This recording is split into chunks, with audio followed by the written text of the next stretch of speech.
Syria strongly condemned the wave of explosions that hit brotherly Iraq yesterday.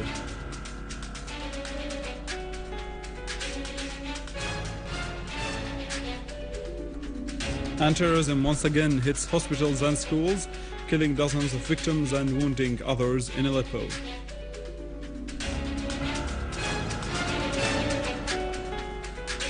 The Syrian Arab Army chases terrorists at their hideouts and a large amounts of weapons confiscated.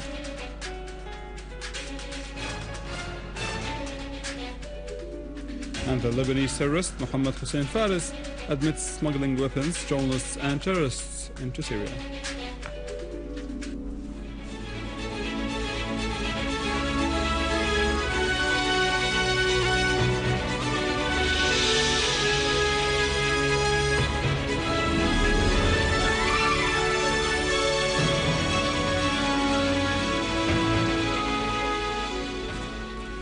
Good afternoon.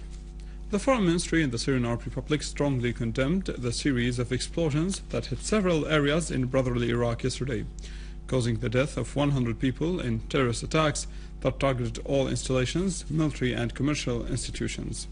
The ministry asserted in its statement that such attacks were aimed at disrupting security and stability and killing innocent Iraqis without any discrimination. These attacks would never break the solid will of the Iraqi people to develop their country and preserve its stability.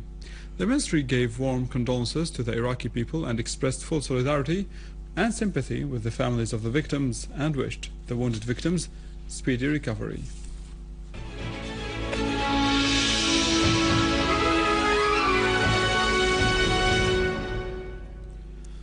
An official source in Aleppo governorate asserted that the explosion before Al Hayat Hospital in the quarter of the municipal stadium in Aleppo led to the death of 30 citizens, including women, children and 2 security policemen, and the wounding of 64 others.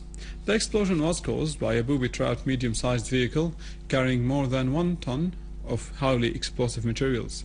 The explosion caused a hole 6 meters deep.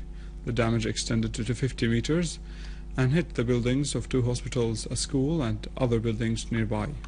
Another explosion happened at the same time near another school in the martyrs' quarters. It was caused by a booby-trapped vehicle carrying 500 kilograms of explosives. It led to the death of 3 citizens, including a 10-year-old girl, and the wounding of 6 others. Once again, terrorism hits the city of Aleppo, and once again many innocent people are killed for having no fault but for rejecting that Wahhabi thinking and those who entered to tear off the Syrian mosaic. May God curse them. Is that freedom? Here we have elderly women who were killed. Is that freedom? There are bodies on the ground. Women who were disabled. The attack targeted 3 hospitals, including a school for a displaced, causing great destruction. I asked Hamad, Erdogan, and Al Saud, whom are you targeting? This is Aleppo, which is steadfast, and it will remain steadfast. It will rid itself from all the terrorists that were sent from all parts of the world. Targeting that place indicates how criminal the mind which masters the attack is, for detonating a car bomb with 1,000 kilograms of explosives in Al Malab neighborhood near Al Hayat Hospital, the Central Hospital, and Al Nusur Zahabiya School, not far from the Global Ball Square, killing and wounding tens of thousands innocent people, apart from leaving heavy damages in both hospitals, the school, as well as the nearby buildings. They blew off my son by the blast. 3 car bombs, the Israelis and the Americans. God curse them. God curse them. Forever I will curse them. My son was playing in the street. They blew him off using 3 car bombs. The screams go off high, rejecting terrorism and believing in the strength of the Syrian Arab Army and its ability to fight terrorism and its supporters and financiers of all sheikhs and those who lead them.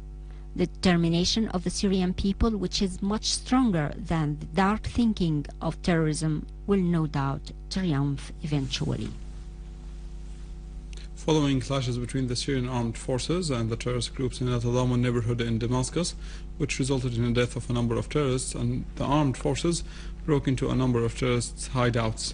They found stolen medical equipment used for the terrorists to treat them, in addition to a factory for manufacturing explosive devices and military uniforms. After following up information given by the people, a unit of our armed forces stormed several hideouts of terrorists in the quarter of Jurat al-Shayyah and Homs. The clash led to heavy casualties among the terrorists, in addition to destruction of 2 storehouses full of ammunition that they used in their attacks and sabotage crimes. In Al-Aqsair farms on Al-Adra highway in the area of Burqat Hamze, a unit of our armed forces carried out a large operation that led to the death of a large number of terrorists, including Khalid Ahmad Omar, Muhammad Yusuf Omar, and Hussein Shahda Omar. Our armed forces also clashed with a terrorist group in Al-Aqsair countryside, killing many terrorists, including Wa'il Abdul Halim Zakaria, Muhammad Abdul Rahim Qastarawi, and Ali Muhammad Qastarawi. In Hama, authorities stormed a terrorist hideout in Tel Qartal in the southern side of the governorate and arrested several terrorists with their weapons in cooperation with the people in that area. A source in the governorate said that the weapons confiscated included machine guns and various pistols of various calibers with their ammunition. In Dar'a, authorities carried out an operation in Al-Ahrak town, killing a number of terrorists and destroying 2 of their cars, in addition to confiscating various types of weapons.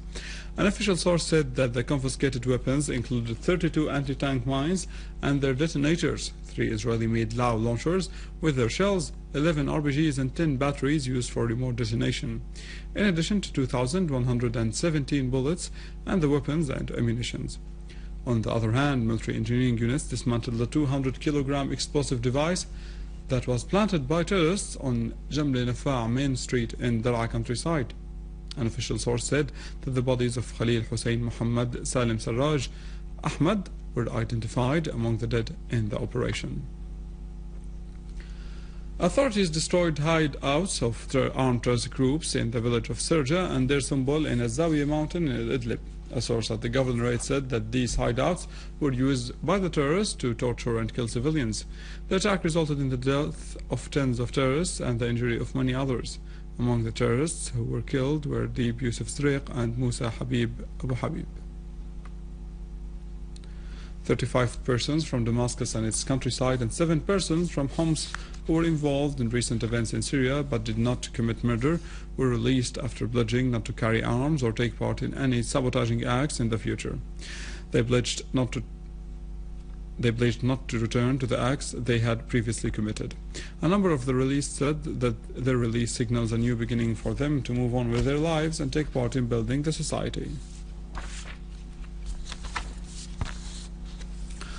The French surgeon Jacques Pierre, one of the founders of the Organization of Doctors Without Borders, who treated mercenary terrorists in Aleppo, said that some of those fighters were trying to turn Syria into a religious state, believing that they were fighting a holy war.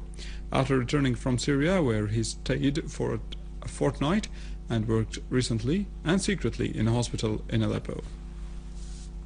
He said that what he saw was different from the situation in Homs and Idlib last year. Nearly 60% of those he treated this time came from abroad and belonged to Al-Qaeda organization. The Spanish paper El Mundo asserted that the suicide terrorist who appeared in a video driving a lorry and exploding it in Idlib was a Spanish citizen of a Moroccan origin who worked as a taxi driver. The Spanish security forces identified the person, who is called the Northern Abu Musab. He is from Sabta. He is also known as Rashid Hussein Muhammad. He was identified from traces of a wound in his arm. The day in which he appeared in the video was the same day when his family in Sabta was contacted from Syria to be told of his death. The Lebanese criminal terrorist Mohammed Hussein Faris admitted that he smuggled weapons, journalists and armed terrorists into Syria. He also carried out terrorist acts against Syrian citizens. محمد حسان فارس الأم جميلة تولد 85. The Lebanese criminal terrorist Mahmoud Hussein Faris was born in Arsal in 1985. He lived in the village of Jusiye. The leader of the largest terrorist group in that village, Ahmed Amoun, asked him to smuggle weapons into Syria together with others of the Syrian nationality. They used to take the weapons from someone called Khalid Lahjera and smuggle them through illegal crossing points. That person gave them £35,000 for each smuggled load. They also smuggled journalists and armed fighters from several nationalities, as they were instructed not to return from the crossing point through which they infiltrated into Syria. They smuggled materials were given to someone called Bilal al-Jarban from Luqsir. He contacted them and they went to him and found that he had a wounded journalist, smuggled him and called the doctor to treat him. They smuggled nearly 6 armed terrorists to the school of Jussiye, which contained 250 armed people. One morning, the leader of the terrorist group ordered them to attack the village of Al-Hsabiye, so they besieged it and waged the attack. They opened fire in order to force people there to surrender or to leave the area. A group of them stood on subsidiary highway in order to kill anyone who went in or out of that village. Next day, the number of armed terrorists stormed the houses to steal their contents. They counted the victims and found 14 dead people, including women, children, and young people. More details about Syria and the region on our website www.syriaonline.sy.